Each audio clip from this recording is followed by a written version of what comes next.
2 sessions of non-law studies before you commence your law study, which is not the same as having a second degree, but you must have done 2 sessions, of non-law courses before you actually kick off with your law course, within the context of your law degree. So that is not a first degree requirement, but it could be a way to deal with the issue of more maturity and more competence in other areas, because a lot of lawyers find that they may be at a disadvantage when they come out and they don't know a lot of other things about how society works, or etc. Yeah. One of the terms of the reference of the committee is also as it concerns legal practice. The stamp and seal policy of the NBA is another issue that some legal practitioners have with legal practice. Will the committee address issues like that and the grievances of these legal practitioners? Well, I mean, everything is open based on the terms of reference. So we would really invite people to make their contribution in every area, including the issue of stamp.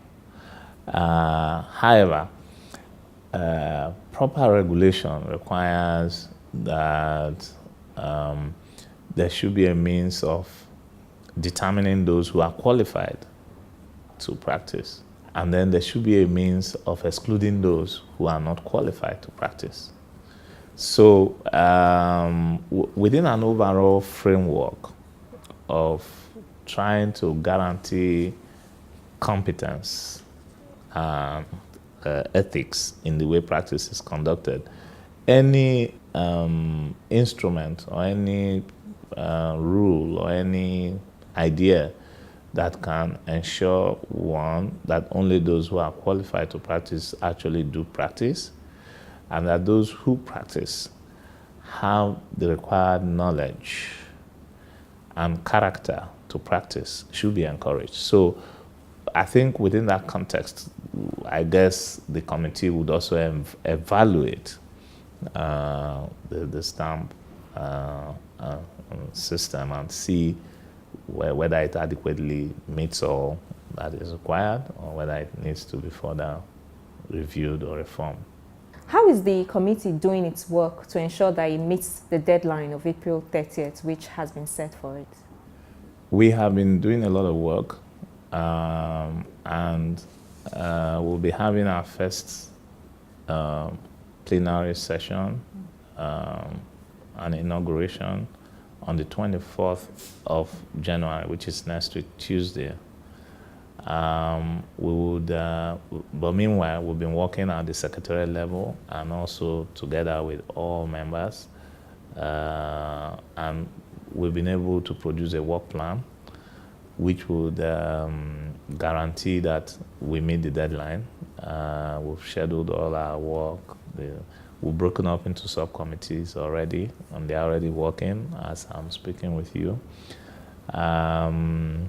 We've developed a budget, which the president of the NBA has graciously approved. So we are ready, and we've issued our call for memoranda.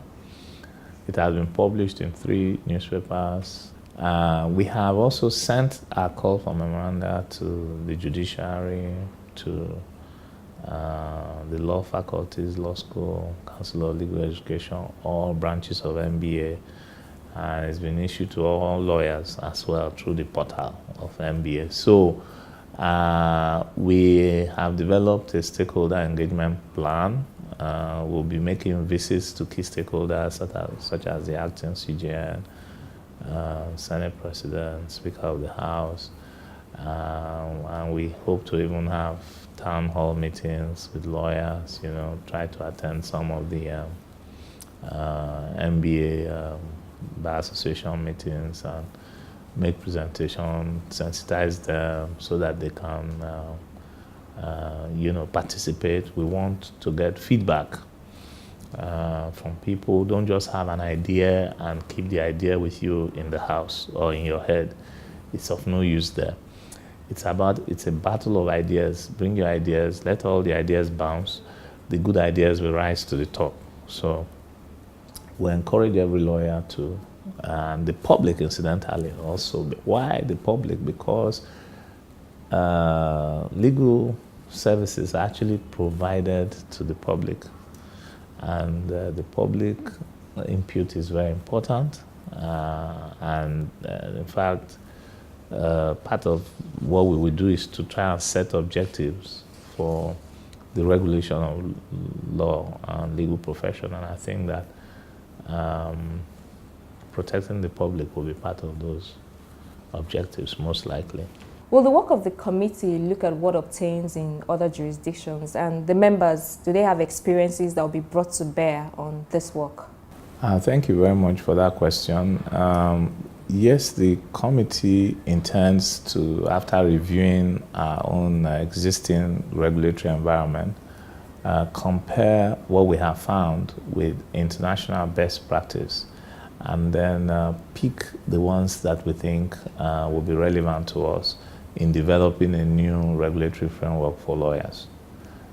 In doing this, I should say that the committee is very well constituted. We have a lot of professors, a lot of senior advocates, those with experience in legal education. We have lawyers here that in the committee that are licensed to practice in other countries, and we expect that also with working with the NBA, we are inviting international resource persons, global thinkers, as well as those actually involved in regulation in other systems to come and address us sometime in March. And I think that we'll be in a very good position to make appropriate recommendations.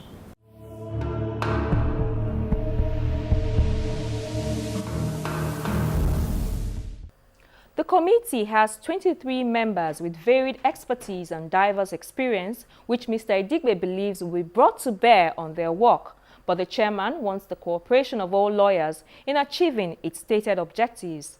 On our part, we'll keep an eye on their work and keep you updated as always.